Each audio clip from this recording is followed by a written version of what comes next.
2 महीने के लिए भी हेमंत सोरेन चंपई सोरेन को मुख्यमंत्री की कुर्सी नहीं दे पाते हैं। देखिए, ये बड़ी गंभीर तस्वीर दिख रही है झारखंड में, लेकिन कुछ ऐसा ही बिहार में हुआ था। चंपई सोरेन से क्या खतरा हेमंत सोरेन महसूस कर रहे थे कि 2 महीने का वक्त भी उन्होंने चंपई सोरेन को नहीं दिया। अब चंपई सोरेन के दिल और दिमाग में बहुत सारी हलचल मची हुई है। चंपई सोरेन का जो इस वक्त चंपई सोरेन के जो हालात है, बिल्कुल जीतन राम मांझी वाले हैं। जब बिहार में नीतीश कुमार ये ऐलान कर देते हैं कि अब वो जीतन राम मांझी से अपनी कुर्सी वापस लेंगे, तो जीतन राम मांझी के चेहरे पर एक उदासी दिखी थी, एक खामोशी दिखी थी और एक टीस भी दिखी थी। जीतन राम मांझी ने उस वक्त मीडिया से कहा था कि कुछ वक्त और मिल जाता तो बिहार के विकास के लिए वो जरूर और काम करते। ठीक वैसा ही चंपई सोरेन सरायकेला में पत्रकारों को बोल रहे थे।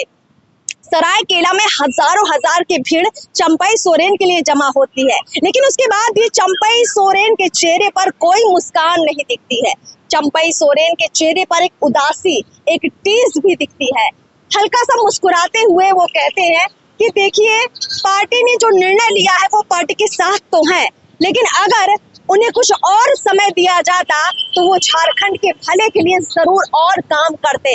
यानी जीतन राम मांझी और चंपई सोरेन का बयान अगर आप मिलाएंगे तो आपको दोनों में वही समानता दिखेगी। और सवाल ये उठता है कि अगर बयान में इतनी समानता है तो क्या आगे का जो राजनीतिक घटनाक्रम है झारखंड का ठीक वैसा ही होगा जैसा कि बिहार में हुआ था। आपको याद होगा कि बिहार में जैसे ही नीतीश कुमार ने जीतन राम मांझी से मुख्यमंत्री की कुर्सी छीनी थी, उसके बाद जीतन राम मांझी बगावत पर उतर आए थे। उसके कुछ समय बाद ही जीतन राम मांझी ने अपनी पार्टी हिंदुस्तानी आवाम मोर्चा बना ली थी। जीतन राम मांझी नीतीश कुमार के खिलाफ इतने हो गए थे कि उन्होंने बाकायदा तेजस्वी यादव से भी हाथ मिला लिया था, महागठबंधन के साथ रहकर चुनाव भी लड़ा था। अब आप देखिए कि उसका असर क्या हुआ कि आज जीतन राम मांझी एक ऐसी भूमिका में है जहां उन्हें एनडीए भी न्योता देता है और इंडिया गठबंधन यानी कि महागठबंधन में न्योता देता है।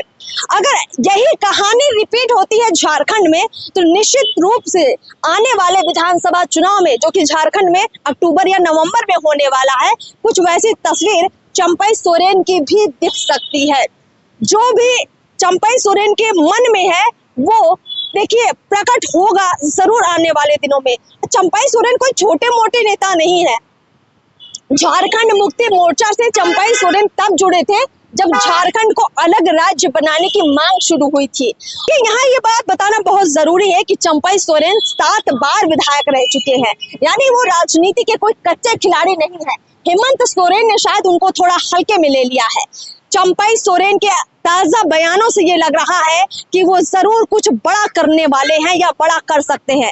अभी देखिए, कैबिनेट का जो भी विस्तार होगा या जिस तरीके से कैबिनेट के गठन की चर्चा हो रही है, अगर चंपई सोरेन को कोई बड़ी भूमिका नहीं मिलती है या आगे आने वाले वक्त में उनको काम करने से रोका जाता है, मौका नहीं दिया जाता है, तो अचरज मत करना अगर वो झारखंड के जीतन राम मांझी बन जाए। बिल्कुल, झारखंड के जो चुनाव है उस पर भी चंपई सोरेन बड़ा असर छोड़ सकते हैं अगर उनकी नाराजगी को हेमंत सोरेन ने समय रहते दूर नहीं किया।